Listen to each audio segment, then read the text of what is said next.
Alright, let's talk about real Footfighter mechanics. One of the things that makes Mortal Online 2 so incredible is that skill actually matters. If you're confident, experienced, and sharp, you can take on multiple enemies alone and come out on top. That's the type of gameplay that drew me in. Coming from games like Rust and DayZ, I'm used to high stakes PvP. And yeah, gear matters in those games, and MO2 has its fair share of gear crutching too, but here, skill is king. If you're better, mechanically, mentally, you can win outnumbered and outgeared fights, just like in vanilla DayZ or Rust. And that's the key. You don't need to be perfect, you just need to understand the fundamentals and build on them over time.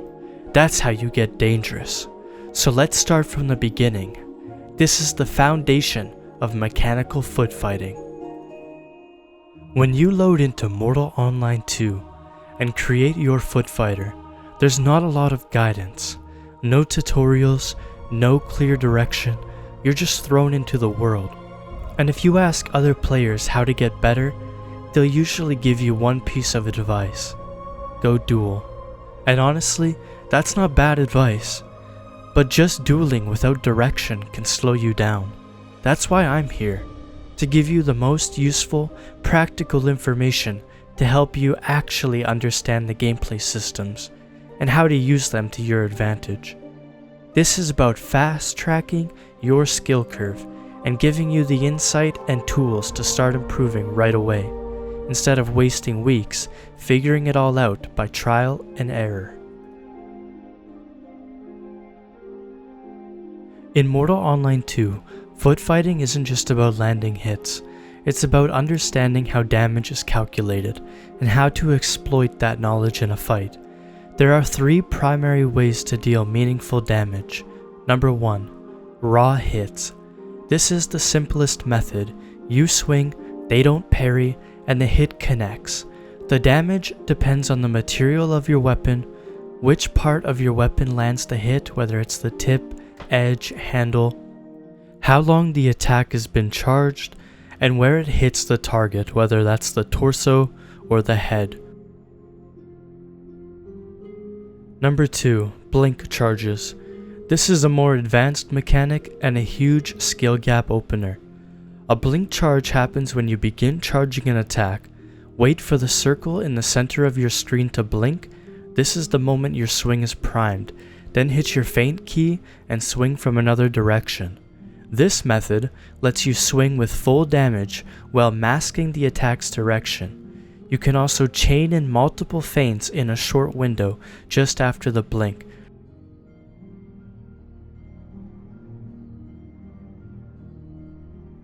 This creates high pressure scenarios for your opponent. After you've charged your weapon and the circle blinks, and you feint to another direction, you don't need to charge the second direction. You just let it go as a light attack and it will do full damage.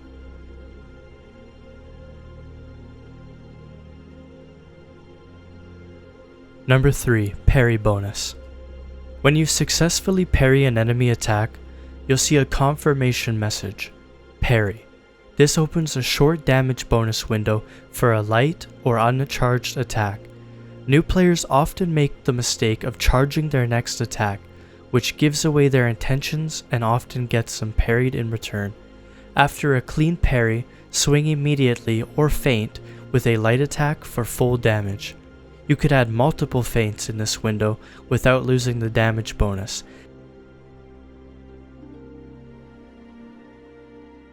Counter reduced. What is it? How it works?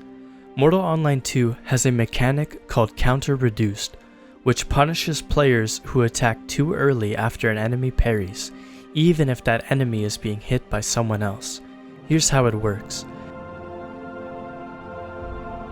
If your enemy successfully parries an attack, they enter a short invulnerability window against full damage, even from other players. This window is the Counter Reduced state. If you attack during that window, your hit will land but do significantly reduced damage, and it will say, player has been hit, Counter-reduced. What ends the counter-reduced? The enemy attacking again, the enemy parrying again but missing. You waiting out the window without engaging. To extend the counter-reduced state, continually feint instead of swinging. This forces the counter-reduced state to last longer. But beware, it's not 100% reliable. If someone is spamming swings at you, it may be safer to continue parrying rather than counting on the reduction mechanic to save you from full damage. Stamina management is one of the most common issues in Mortal Online 2, not just for new players, but even veterans. A skilled foot fighter, especially an experienced dueler, can often stay near full stamina for an entire fight, and it's not luck, it's awareness. They are deliberate with their movement. They don't jump with every spin, and they're not holding sprint the entire time. That kind of panic movement is usually the cause of most deaths in both small-scale and large-scale fights. If you're using a heavier weapon, like a two-handed axe or hammer, you'll burn stamina way faster than if you're using a light weapon, such as a dagger.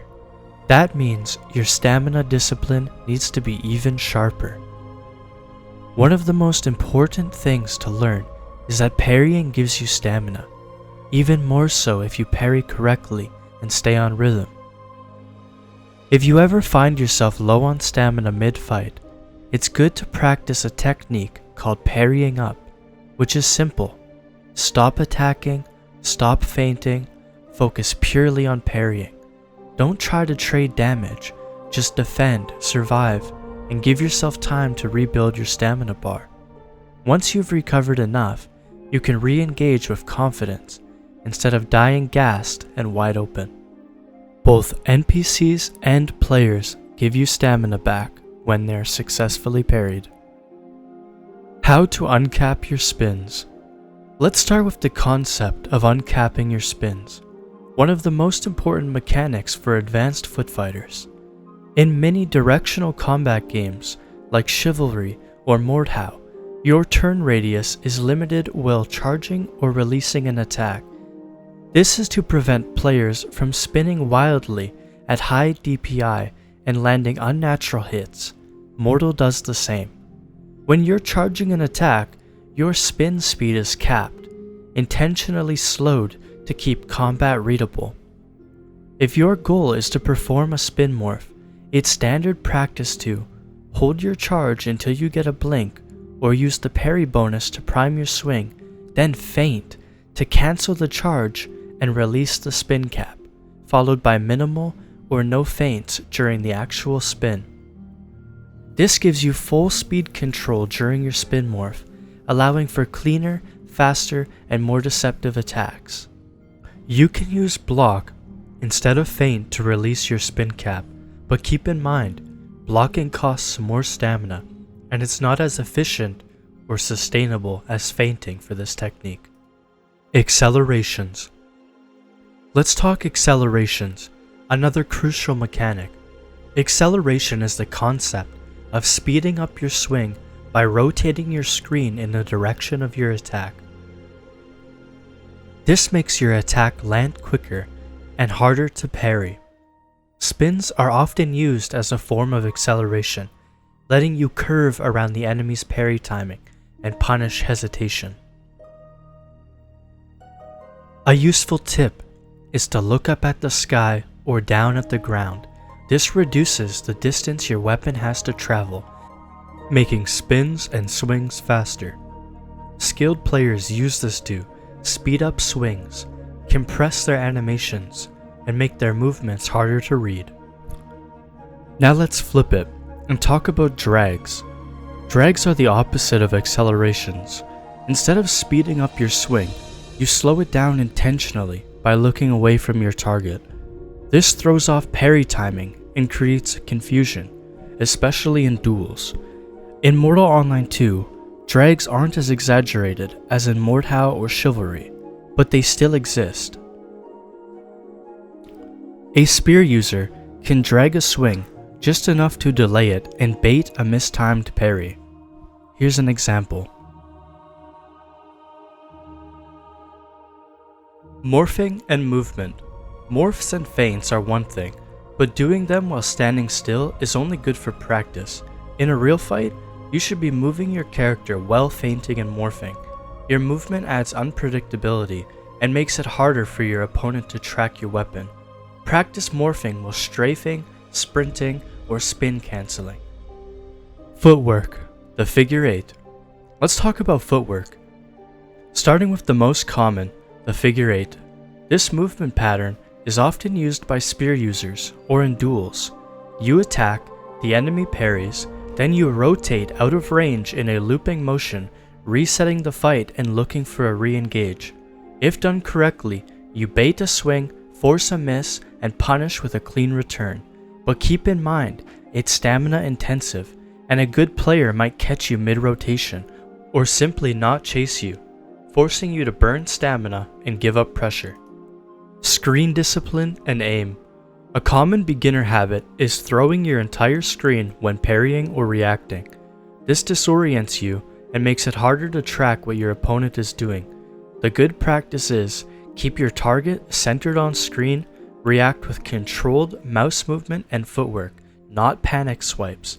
If you struggle with this, try lowering your sensitivity until your motions feel deliberate.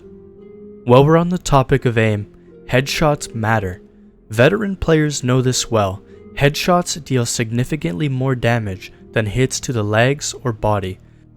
Beginner players will often just try to land a hit, but consciously aiming for the head during an opening can completely shift the momentum of the fight. It's all about awareness and practice. Start focusing on head height in duels, and eventually it becomes second nature.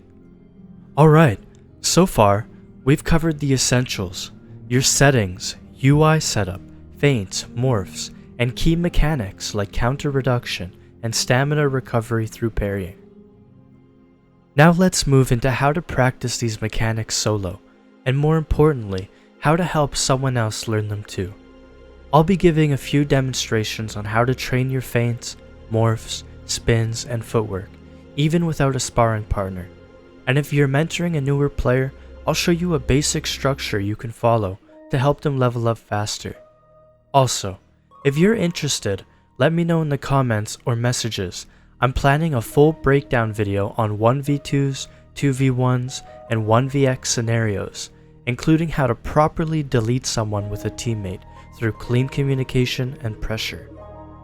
I want to thank you guys for watching.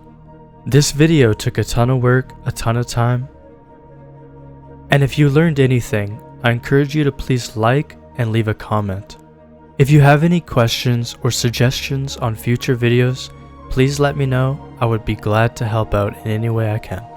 Thank you so much for watching, and tune into the next video for a more in-depth explanations on the things I've said.